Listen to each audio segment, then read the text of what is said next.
Abobo Baoulé et Guiglo remportent la palme de la salubrité. Abobo Baoulé, village situé dans la commune d'Abobo, dans le district d'Abidjan, est désigné le village le plus propre. Guiglo, une localité de l'ouest de la Côte d'Ivoire, devient la commune la plus propre et verte du pays. Il y a un lycée à Guiglo.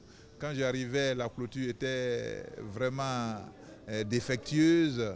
Donc, j'ai dû refaire cette clôture-là. Et tout le long de la clôture, j'ai dû planter des fleurs, des arbres, un peu partout. Là. Des efforts récompensés par l'association Territoire et Voyage à travers ce concours initié dans le but d'inciter les collectivités à introduire la verdure dans l'aménagement des villes et villages. Des kits d'aménagement et des enveloppes sont offerts aux lauréats pour les inciter à entretenir un cadre de vie vert et sain. Nos villes sont construites avec le paysage qu'elles offrent et la seule chose qu'on puisse utiliser pour soigner ces paysages, c'est la verdure, c'est le ravalement des façades, c'est le fleurissement.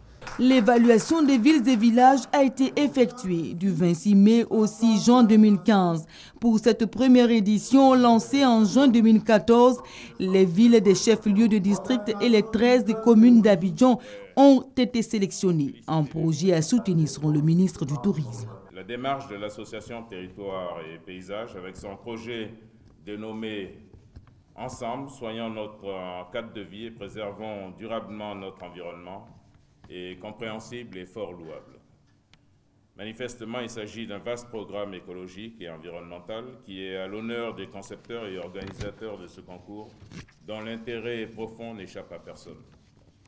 C'est le lieu pour moi d'exhorter encore une fois le président de l'association et ses collaborateurs à tenir haut le flambeau de cette belle initiative qui gagnerait à faire des émules dans toutes les régions, villes et villages de Côte d'Ivoire. Dans ce concours, une tribune via SMS est ouverte aux populations. Elles donnent leurs avis sur les efforts d'aménagement durable des collectivités. Le but, les impliquer dans la gestion quotidienne de leur cadre de vie.